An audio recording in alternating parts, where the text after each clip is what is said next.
করেছে, আপনি তার সাথে কথা বলছেন স্পিকার দিয়ে, সেখানে আর অনেক লোক আছে, আমরা অনেকে এটা করি কি করি না?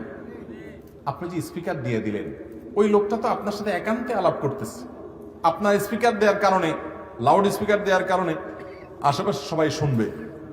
সে যদি জানে এখানে আরো অমুক অমুক আছে, তাইলে হয়তো সেইভাবে কথা বলবে না।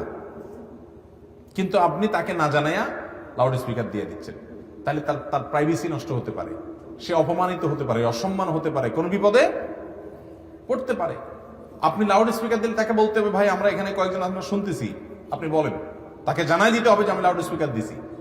ভাইরা, আমরা মনে করি এগুলো খুব ছোট বিষয়, মোটেও ছোট বিষয় না। মানুষের অধিকার, আরেকজনের হক। নবী করিম সাল্লাল্লাহু আলাইহি সাল্লাম বলেছেন, তিরমিজির হাদিস, ইযা হাদ্দাসার রাজুলু ফালতাফাতা, কোন মানুষ যখন কারোর সাথে কথা বলার পর সেখান থেকে সরে যায়, ফাহিয়া আমানা, তখন সেই কথা তোমার কাছে কি হয়ে যায়?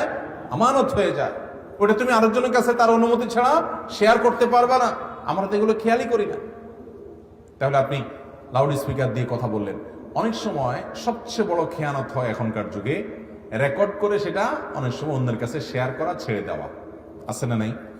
আপনার কাছে একজন একটা ভয়েস রেকর্ড পাঠাইছে, সেটাতে হয়তো এমন কিছু বলছে সে অন্য অনেকের কাছে শেয়ার করতে রাজি না।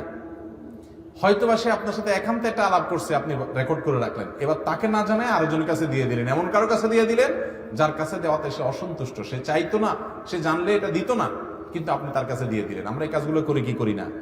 এই কদিন পর পরে দেখবেন যে অমুকের কল রেকর্ড ফাঁস হয়েছে, অমুকের কল রেকর্ড বের হয়েছে, এটা বের হয়েছে, সেটা বের হয়েছে। ব্যক্তিগত বিষয় এবং প্রাইভেসি এত গুরুত্বপূর্ণ, ইসলাম এটাকে কোনোভাবে নষ্ট করার অধিকার কাউকে দেয় নাই। তাহলে ভাইরা আমার, মোবাইল ব্যবহারের 9 নম্বরের আদব এবং শিষ্টাচার হলো, কারোর কথা রেকর্ড করে অন্যের কাছে দিতে হলে, কিংবা আপনি লাউড স্পিকার দিয়ে কথা বলতে হলে তাকে শুনিয়ে দিতে হবে, যাতে করে কোনো প্রকার তার প্রাইভেসি বা তার আমানতের খেয়ানত না হয়।